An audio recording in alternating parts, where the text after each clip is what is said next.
Good morning. We are extremely pleased that you are here. It is good to come together for the purpose of co-creating. Do you agree? Yes. You are knowing what you are wanting? Yes. Have you noticed that your desire continues to evolve? Yes. You like that? Yes. It's fun to have continually expanding desire, isn't it? Especially when you believe in the probability of it manifesting. So when you want something, and even though it isn't here right now, you know it's not far off or that it is possible, then that desire feels good, doesn't it? But if you have a desire pulsing within you and you have doubt about it, that doubt doesn't feel good, does it? That doubt feels like disappointment or sometimes even fear. So a desire feels good when it is believed, but not good when it is not believed. Would you agree with that? And so what makes a desire believable? That's really what we want to talk about. What makes you believe in what you want? For most people, they have to have evidence. Sometimes people say, well, I believe I can do it because that person has done it. So therefore, it is believable to me. That makes sense, doesn't it?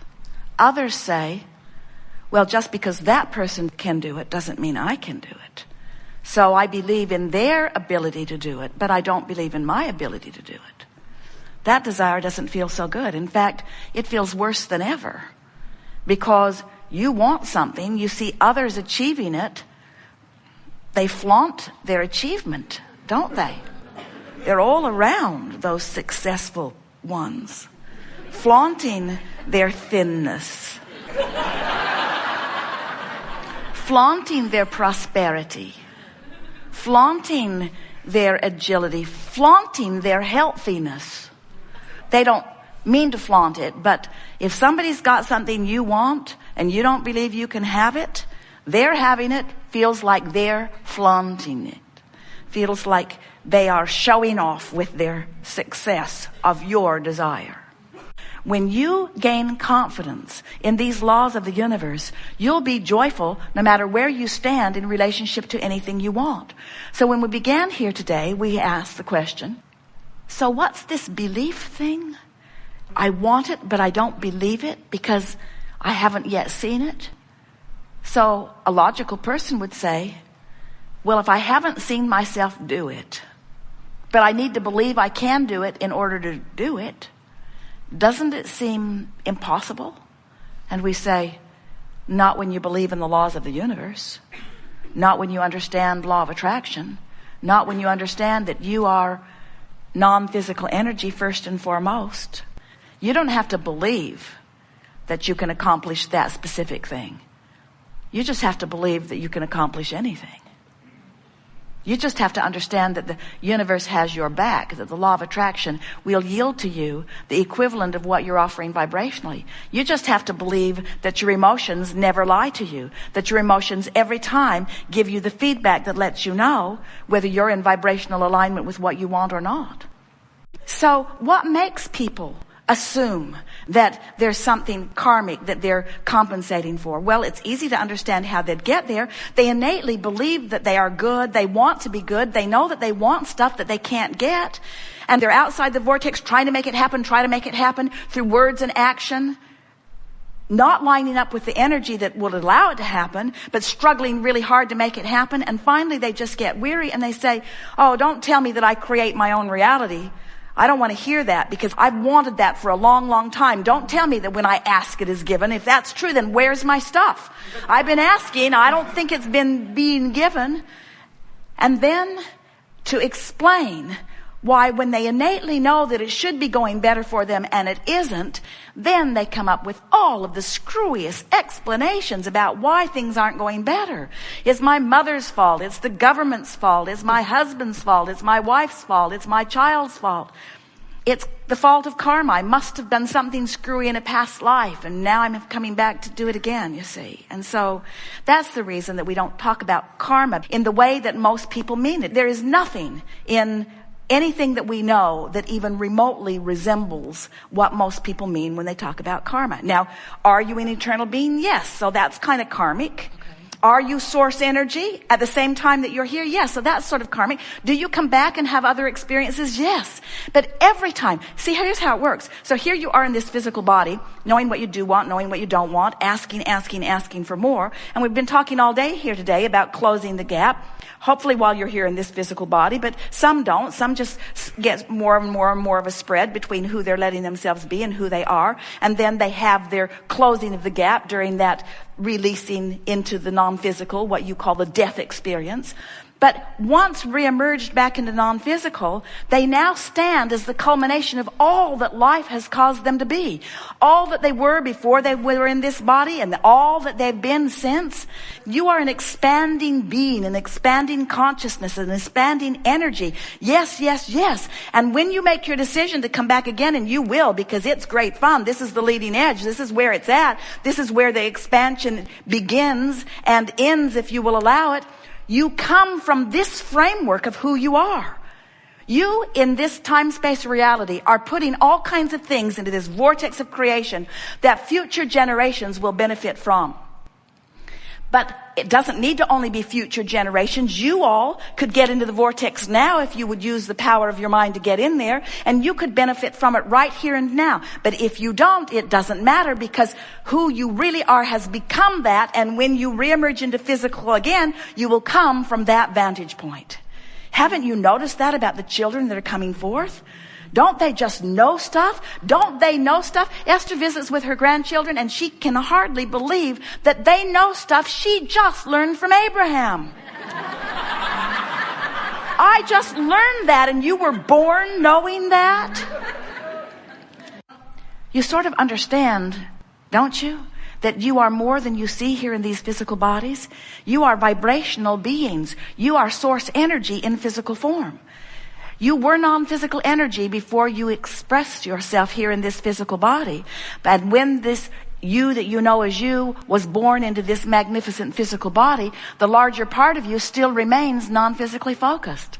Over time, man has tried to define that part of you. Sometimes you call it soul, or source, or God. We want you to understand that no matter what you call it, the larger part of you will always be non-physically focused, and the larger part of you will always be the holder of the leading edge desires that you have launched from your physical experience.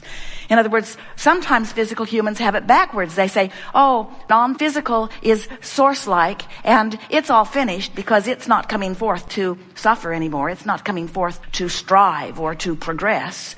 And here we are, humble humans that we are, here serving our whatever it is, and learning and growing or climbing the karmic wheel or whatever. And hopefully we'll be able to prove ourselves worthy enough that we can return to heaven and never have to come back to earth again.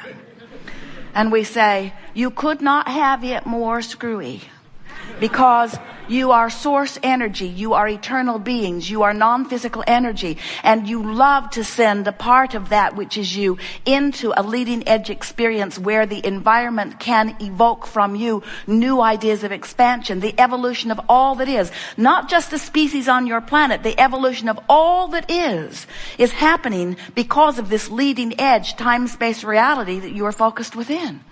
So as you come forth and you are exposed to contrast and you know what you don't want, rockets of desires exude from you. And the non-physical part of you, that larger eternal part of you, rides that rocket and holds steady to that vibrational frequency. Now you're constantly amending it, but the source within you constantly holds to your new decisions. And every negative emotion that you ever feel, every single one, you or anyone you know, is because you have in your physicality expanded vibrationally to a new place. The larger part of you is holding to that new vibrational latitude, but negative emotion within you means you're not keeping up. You expanded, but your thoughts are still focused upon the contrasting environment that caused the expansion. It's like someone going to their mailbox, finding more bills than they can pay, feeling awful about it because they want to be responsible and keep their promises. They actually feel fear because they are focusing upon the exact opposite of what they want. They want prosperity. They're focused on the opposite of it. They want to be responsible and keep their commitments. They're focused upon not being able to do that. So as they focus on this reality, they feel negative emotion. Negative emotion, not because they're focused upon reality. Negative emotion because the reality that they're focused upon has them offering a different vibration than their desire.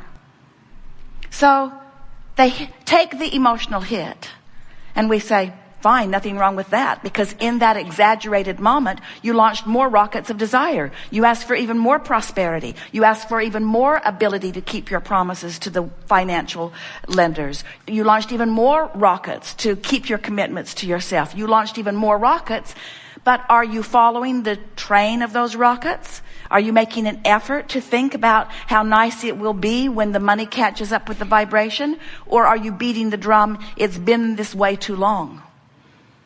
It's hard. I don't like this. It's not fair. It's that one's fault, and that one's fault, and that one's fault, and that one's fault.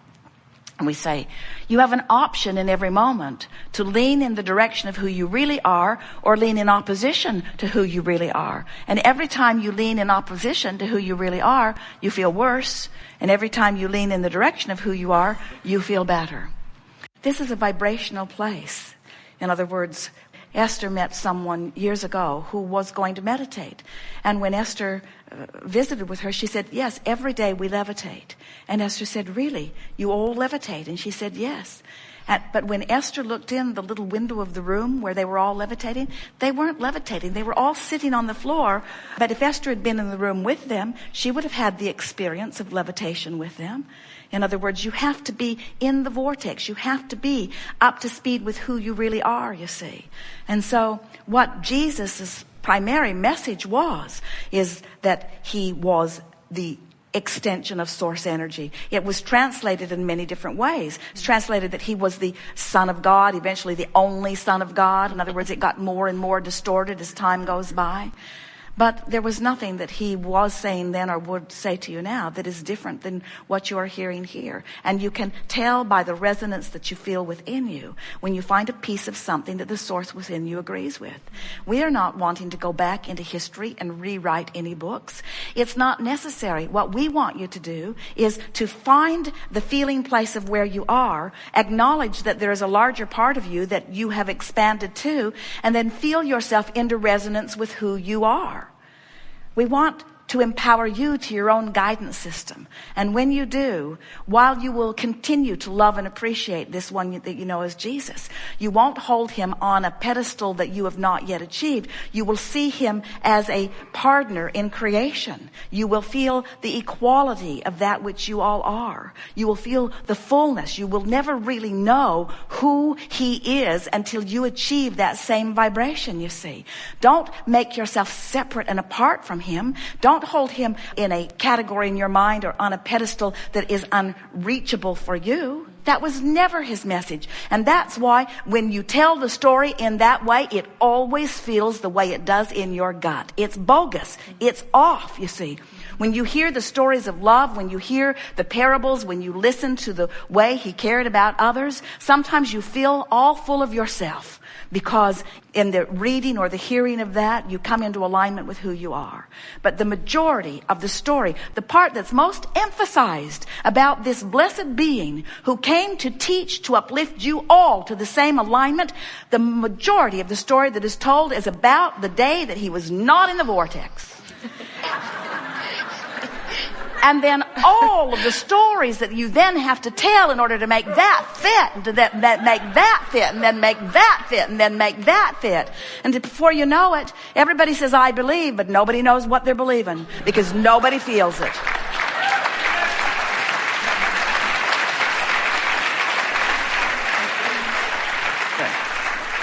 We have enjoyed this immensely. There is great love here for you. We are complete.